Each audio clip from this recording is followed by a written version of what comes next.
Sedikitnya 152 warga Palestina terluka akibat bentrokan dengan polisi anti huru-hara di dalam kompleks Masjid Al-Aqsa, Yerusalem pada Jumat 15 April 2022. Bulan Sabit Merah Palestina mengatakan sebagian besar warga Palestina yang terluka tersebut disebabkan karena peluru karet, stun grenades, dan tongkat polisi. Konfrontasi yang pecah di kompleks Al-Aqsa tersebut kembali memicu resiko menjadi konflik yang lebih besar dan lebih luas seperti Perang Gaza tahun lalu.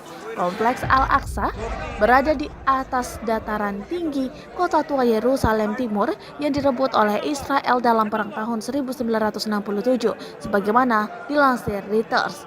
Ketegangan yang meningkat tahun ini sebagian disebabkan oleh Ramadan yang bertepatan dengan perayaan Paskah Yahudi. Dalam sebuah pernyataan, kepolisian Israel mengatakan bahwa ratusan warga Palestina melemparkan petasan dan batu ke arah pasukan mereka dan menuju area ibadah Yahudi di tembok barat di kota tua setelah sholat subuh. Polisi Israel lantas memasuki kompleks Al-Aqsa untuk membubarkan kerumunan dan memungkinkan jemaah lainnya meninggalkan tempat itu dengan aman. Kepolisian Israel menambahkan bahwa 3 petugas terluka dalam bentrokan tersebut. Melalui Twitter, juru bicara Perdana Menteri Israel Naftali Bennett menuturkan bahwa polisi Israel juga menahan ratusan warga Palestina.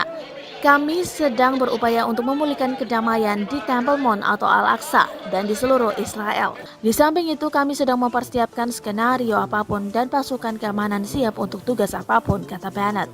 Sementara itu, Yordania mengutuk serangan polisi Israel ke kompleks Masjid Al-Aqsa sebagai pelanggaran mencolok. Terima kasih sudah nonton.